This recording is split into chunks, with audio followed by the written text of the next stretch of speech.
an organisation called Tender Education and Arts.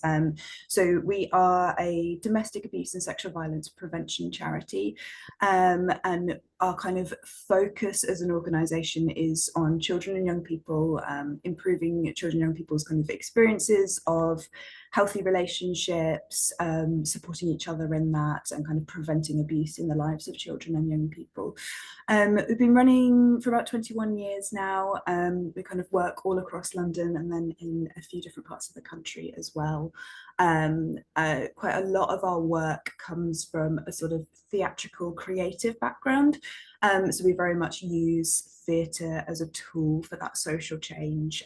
So the kind of work we do with children and young people will be around creative workshops and kind of drama workshops about allowing children and young people to explore healthy relationships and unhealthy relationships, and get them to kind of understand what it is, what they should be expecting from both friendships and romantic relationships, kind of what things are acceptable and what things are not acceptable, and how they can kind of, if there's something that is happening that they're worried about either for themselves or their friends, what do they do? Where do they go? And that's kind of things like how to contact Childline, who to talk to at school, and how to support their peers, and kind of main helplines and things that they can go to, and kind of equipping them with those skills and those tools that then allows them to have healthy friendships and relationships kind of growing up.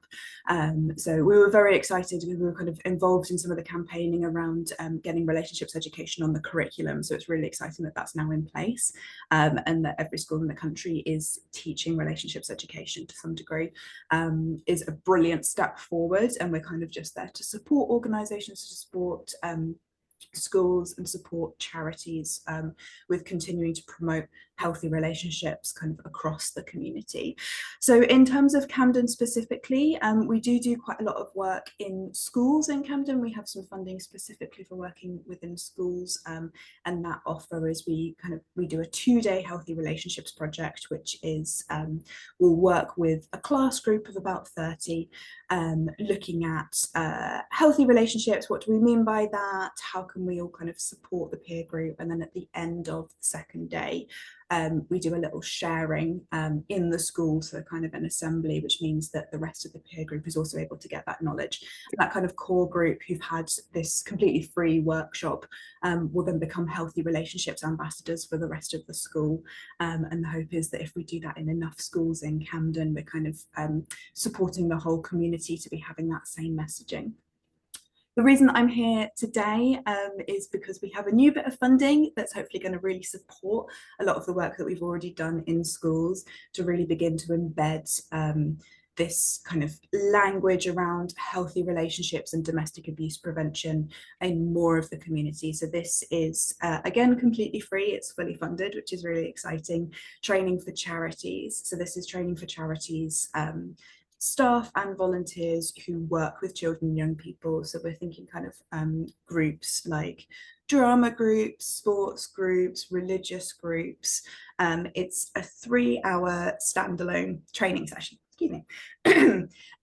So the beginning of the training session looks at what is domestic abuse. What do we mean by that? Why do we use that term? That kind of instead of using domestic violence, why are we calling it abuse? What different behaviours can come underneath that? And then also, what is coercive control as a subsection of that? When we're thinking about emotional abuse, actually, what does that look like? How do you identify that? Because it can be quite nebulous. And how does it develop? How does somebody end up in a coercive controlling situation? How does a perpetrator maintain control over a victim survivor? And what is the kind of development of that? And what are the barriers in place for that victim survivor to be able to access support if that's something that they're dealing with? So that's kind of the first half of the session. Then we have a little break. And then after the break, we're looking at what is the impact specifically on children and young people of this abuse. So domestic abuse as a legal term only happens to those aged 16 plus. However, under the Domestic Abuse Act 2021, we now recognise that children and young people can be victims of domestic abuse if they're living in a home where it is happening.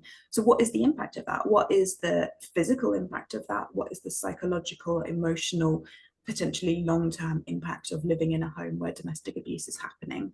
And then as youth charities, what do we do? How do we recognize that in the children and young people that we're working with? What are the kind of red flags and early warning signs that we might be noticing on a kind of day-to-day basis? And then what do we do about that? How do we approach having that conversation with that child or young person? How do we approach disclosure in a way that is appropriate and safe? And what is our legal response if a child or young person does disclose domestic abuse? What do we do then? How do we approach that? And this is all kind of wrapped up in a piece around contextual safeguarding. So where do charities fit in relation to other organisations in Camden, in the local area? What do we need to do in order to make sure that we're connected with the local schools, connected with the food banks, connected with the local IDFA service, the Independent Domestic Violence Advocates? How do we know who to contact?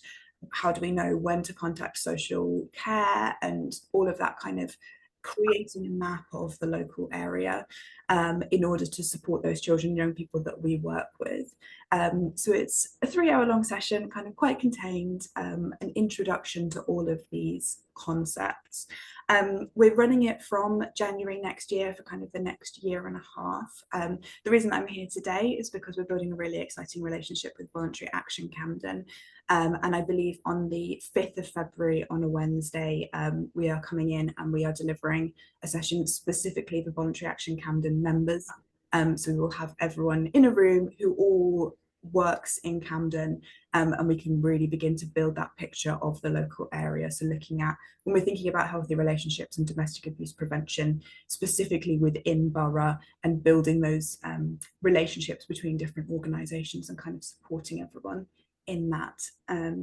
So yeah, really excited and looking forward to coming in and doing that in February. But basically, in brief, that is the training offer, and that is what we're seeking to do, and kind of continue to build that relationship with Camden moving forwards.